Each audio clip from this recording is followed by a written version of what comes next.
Good morning from the farmer's garden. I'm one of the farmers. I'm out in the goat pen right now. So I'm always asking for people to comment on our YouTube videos and tell us what sort of content they'd like to see. This morning somebody requested that I introduce all the animals and kind of explain why we have them. I feel like this is going to be a short video because we've covered parts and pieces of this in lots of other videos. But because I asked for content ideas, here's the content. So I'll start with the goats since this is where I'm standing. This is Nubbins. It's his fault that we have goats. Nubbins showed up at our house when he was about 6 months old. He was about as tall as his shoulder right there. He was a stray. Somebody had ignorantly removed the sale barn tags from him. You could see where the fur had been pulled off. You can't see it anymore. It's grown back fine now, but they had just like grabbed the sticker and ripped it off. You're not supposed to do that because that sticker is identifying information. We could have potentially gotten in contact with some sale barns and figured out where he came from and gotten him back to whoever had paid money for him. But they removed those stickers, so that wasn't an option. We posted on several community pages and stuff. Nobody ever claimed him. And he's been here long enough, nobody better try. He's been around a while. He is the whole reason we have goats. And honestly, we've had him since 2019, so he is about 6 years old now, getting close to. And honestly, when something ever happens to him, we probably won't have goats anymore after that, because he's the reason they're here. This girl over here that has to live on a tether, this is Fiona. She came from a sale barn to be a buddy for Nubbins. We've been through several does in our time with goats. She has recently decided that she doesn't care about electric fences. She will go through them anyway, so that's why she gets to live on a tether. So she's actually looking for a home. If anybody wants a $150 doe and you're not trying to contain them in electric fences, she's been a good mom. She can optionally come with this guy for an extra $100. This is Bucky. Then we have, hi Bucky. Bucky, by the way, is only 5 weeks old. He's looking awesome. And I guarantee you, he will throw some of this gorgeous color like his dad does. This is Frank. Frank is a Toggenburg. He's got cute little waddles like his mom. There's Queenie the Toggenburg. And there is Stella. Those two are not available yet. And Queenie's sticking around as well. She's also a sale barn goat, but she's been great and has not minded that we try to keep them in electric fence. She's stayed in. So those are goats. It's his fault. Blame him. He's the reason we have them. We also have two little bottle goats. They're up in another pen. I'll probably stop and show you those as well. This is brother, and that is sister, and they get to hang out in the dog pen up here with hay and feed and water because they don't have a mama to show them where to be, and so they just keep running back and forth through the electric fence and getting shocked and screaming about it. So these two are bottle babies. Their mama had a very complicated delivery. There was actually twins. One was breech, stillborn. Had to pull him, then got these two out.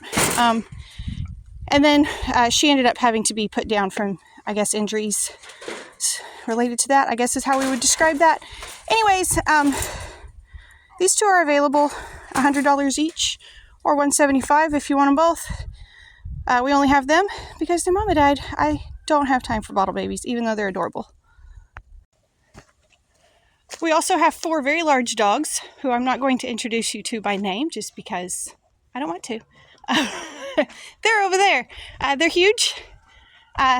One of them is big and black and sneaky, and if you show up in the dark where he doesn't think you should be, he will let you know about it, and you will just hear this ferocious bark coming from him, and you won't know what is coming at you or where it's coming from because he completely blends in. We have tripped on him right in front of the door because we didn't see him. But we have 4 big dogs.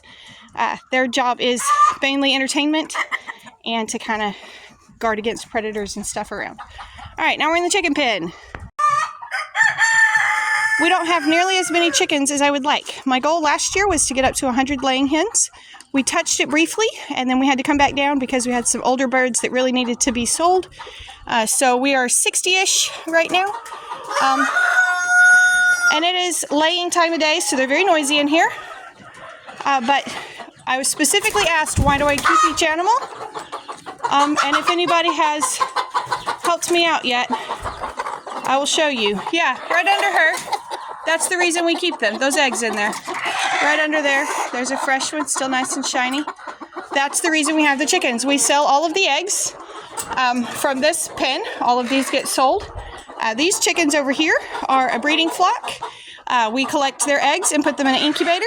We have not had anybody go broody long enough to actually set eggs and hatch them, except for that girl behind the feeder. She likes to go broody and she will set long enough to hatch them, but she doesn't have fertile eggs because we have one rooster to 40-something chickens, so they're not fertile.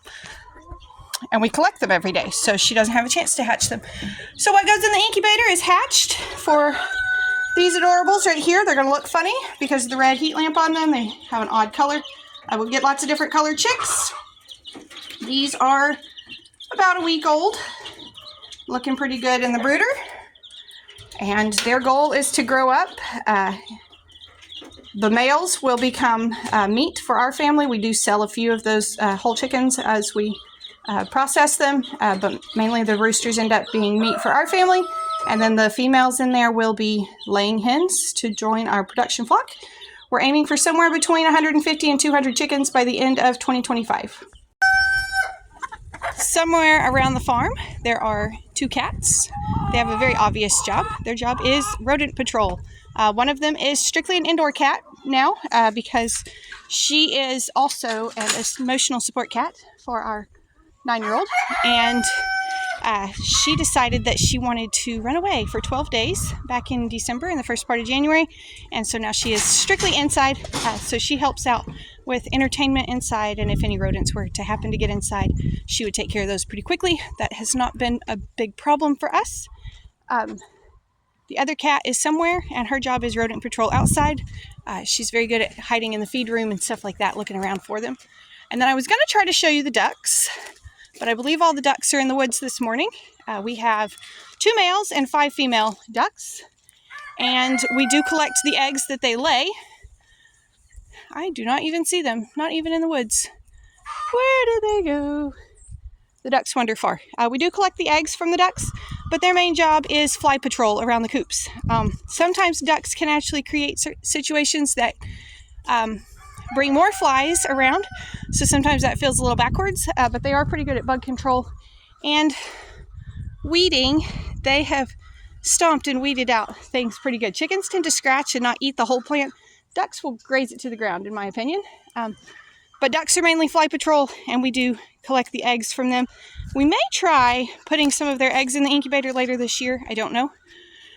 But pretty much that's the animals that we have. Goats. For fun, they're pets. We also have a really large chunk of our land that we would like to keep as, we call it the native area. So our goal is for it to be native trees and plants and grasses. Right now it is overgrown in greenbrier and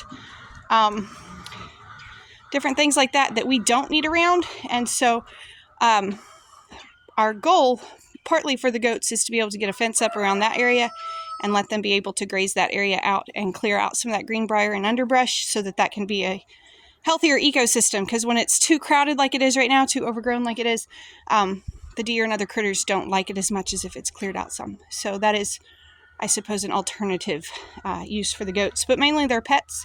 Chickens are mainly here for eggs and for us to sell chicks. Ducks are here for bug control and eggs. And that is all the animals we have. So thank y'all for stopping by the farm today. Hope you enjoyed your introduction to our critters. Y'all be sure and tell your friends about us and come back when you can stay longer.